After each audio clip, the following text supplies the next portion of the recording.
What's good with y'all, man? Today we finna react to how to respond to the most popular pro-choice arguments by Candace. Back, and it is question and answer time. You guys provide the questions from back at home, and I provide the answers. So let's dive right into it. Question number one: how should I respond when people say that abortion is necessary for miscarriage and ectopic pregnancy care? Pretty simple answer here, Dana. You should respond by telling them that they're just plainly wrong. This is some weird conspiracy.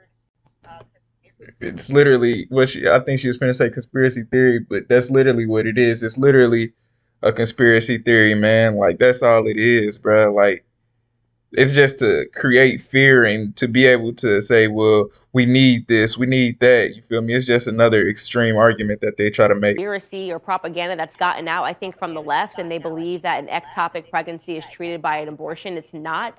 Or that a miscarriage is treated by an abortion. It's not. Obviously, a miscarriage is when your body, naturally lets go of the pregnancy. And you can actually debunk this by giving them Planned Parenthood links. Right on the Planned Parenthood website, it says plainly that the procedure to take care of an ectopic pregnancy is not an abortion. So again, you just have to kind of conquer the fiction with the facts. Next question: can people be Christian or Catholic and be pro choice? No. Can people be Christian and Catholic and worship Satan? Can people be Christian and Catholic and not believe in Jesus Christ? The answer is obviously no. I find it super. Literally, the answer is no, bro. Like a lot of people try to twist the words of you feel me, God, and try to make it seem like yeah, it's okay in this circumstance, and He would want me to do it in this circumstance. He wouldn't ever want you to do that ever. He would never want you to murder another life. You feel me? Like if He didn't want it, if He felt like it was unnecessary for this life to be born, it would be you would have a miscarriage or a stillbirth or something. If you don't have that, then he's not saying nothing. There's no sign there. You feel me? Like at the end of the day, you know who you sleeping with. You feel me? Like Bizarre that there are people that believe that these two ideas can come together, that these two ideologies can come together. No, obviously, the Bible is pro-life, and it would never ever ever celebrate the sacrifice of children 9 months in the womb in order to support a woman who just wants to go further in her career or whatever the personal. and that ain't even got to be 9 months in the womb. Even if it's like 4 to 6 weeks. You feel me? That's still early. That's still a baby. You feel me? Like people kill it before they even get the chance of development. You feel me? Like they don't even let the child at least you feel me get in the later stages in life. You feel me before they decide that this is the worst thing possible. You feel me? Like people make children a burden. You feel me? Like because they're selfish and they want to party and shake their ass at clubs all day around a whole bunch of strangers. That's more important than creating another life to carry on in the next generation. Okay. Reasons may be. They're in complete conflict with one another, as are many of the things that we're seeing today. And people somehow think, I'm a Christian, but I'm a Christian, but no, you're either a Christian or you're not a Christian. And if you're not a Christian, then say that, but don't think that you can somehow balance these two things together. Abortion is antithetical to the Bible. Next question: how to deal with people saying that, quote, banning abortions will only ban safe abortion? Honestly, in my personal opinion, if you're dumb enough to feel me get an unsafe abortion because of this, you feel me, then that's all on you. You feel me? Like if this is that if you're that desperate to kill your own child, then that's only on you. And honestly, that's even this is you feel me propaganda, bro. Like 9 times out of 10, bro, you can get a clinic. Like you people keep saying only the rich could do it. Anybody could do it. You feel me? End quote.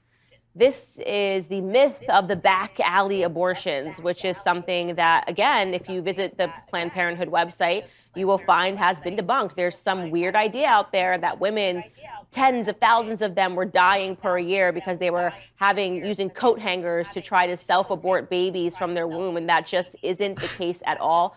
Even the Washington Post has done a piece debunking this, so you can research it, whether it's left or right media. The truth is. Hey, and what's crazy is I'm seeing a whole lot of parents that are pro-abortion, bruh. Like if you don't have kids, I don't agree with you, but I can understand why you feel like that. But if you already have kids and you support this, bro, there's something mentally wrong with you, bro. And I feel bad for the kids, man. I feel bad for them because I already know you don't give a fuck about them. Is that, and this is according to the Planned Parenthood website, in 1965, so that's before the passing of Roe v. Wade, there were approximately 193 deaths that were attributable to abortion. And of those 193 deaths, 70% of them were performed by physicians. So they're far from being a back alley abortion that involved a coat hanger. The majority of them were being done by physicians. So this again is just a huge myth, and I believe that its origins were in a propaganda campaign against the Catholic Church when the abortion issue was obviously waging in the United States, and they said, we're just going to say that tens of thousands of women are dying in back alley abortions.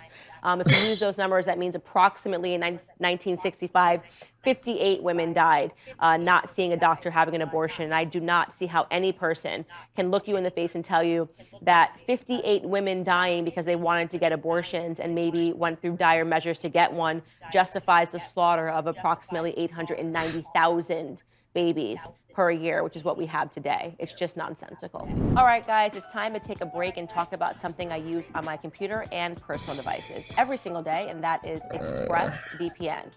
Every time you connect to an unencrypted network, think in cafes, hotels, airports, your online data is not secured. Any hacker on the same network can gain access to and steal your personal data. But ExpressVPN creates a secure, encrypted tunnel between your device and the internet so they can't. It would basically take a hacker with a supercomputer. Next question. I am pro-life for the most part, but I don't think a woman should be forced to give birth to a baby that was conceived through rape or incest. Could you share your thoughts on Me personally, my thoughts on that is it doesn't really happen. Like honestly, as crazy as you wanna, you feel me, make it seem, rape that leads to a, you feel me, pregnancy that leads to an abortion doesn't really happen. Like they trying to use extreme cases, or I see a lot of them. They be like, what if a 10-year-old or a 12-year-old have a kid? Like they use rare phenomenons to prove this case. Like they can never use everyday cases because it's not an everyday thing. Most of the time, it's people look at it as an inconvenience of their life. That's literally all it is. that? First and foremost, my thoughts on this is Take that responsibility. what you will find is that when people cannot reasonably come up with an argument, when they can't rationally come up with an argument, they pursue extremes, right? So an extreme is 99% of abortions are taking place because people just don't want to be inconvenienced by a baby, but less than 1% of people are being raped and are becoming pregnant. And I'm going to use that less than 1% thing, that thing that basically never happens, because I don't want to talk about the other 99%. And it drives me crazy. We know, obviously, there's never going to be a perfect law. There's always going to be extreme circumstances and unfortunate circumstances like what you're talking about in terms of Literally, I don't want that to go over y'all head, man. It will never ever be a perfect law. Like, yeah, there always will be loopholes. You feel me? Like, but that doesn't. You can't go off the minority, basically. Like, you feel me? Like, name one law that's perfect. Like that's just, you feel me? Like, man, come on now, bro. And then it's another thing they try to do. They trying to promote this rape culture. You feel me? People ain't out here just raping people. You feel me? A lot of the times it's people getting drunk or high. You feel me? They having sex with people. You feel me? And they end up regretting it. That's not rape. You feel me? Or somebody's quote unquote sexual harassing them and they end up saying, yeah, that's still not rape. You had the opportunity to get yourself out of that situation because you told him, yeah, because you quote unquote, you feel me, was fearing for your life. You feel me? It makes it sound like you wanted to have sex. You just didn't want to, you feel me, be embarrassed by saying, yeah, you didn't want to be, you feel me, man. A lot of the times y'all don't be fearing for your life. Y'all just be regretting having sex with this person. incest and rape. But regarding either of them, and particularly rape, you have to ask yourself this question. Do you believe that a child should suffer because of the sins of their father? Because that's what we're talking about when you say that a child, a sentient being, that we know how drastic the procedure of abortion is. We know that they are being poisoned, that when they are taken out, they are being ripped limb from limb. These babies can feel, they have feelings. And do you believe that that baby is worthy of that because of the sins of its father? First thing that developed is the heart. So I don't I don't know, man. To me, that kind of sound like it's a, you feel me, alive. So I'm just going to answer that question by asking you a question back and letting you think on it. Next question.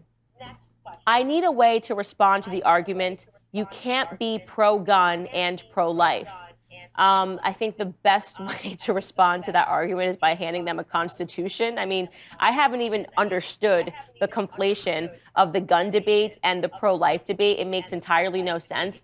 How can you say you're not pro-life because you believe that people should be able to defend themselves in circumstances against actual predators? And what does the killing of an innocent life in the womb have anything to do with if somebody breaks into my home and I grab a gun and I shoot them? I mean, it's complete garbage, and it's Because they try to use this extreme cases of school shootings, or you feel me, it gang violence, you feel me, like they try to use them type of cases, but a lot of the times it's home invasions when people have to protect themselves, you feel me, and they have to hurt someone, or they're out in public and they have to defend themselves because somebody run up on them.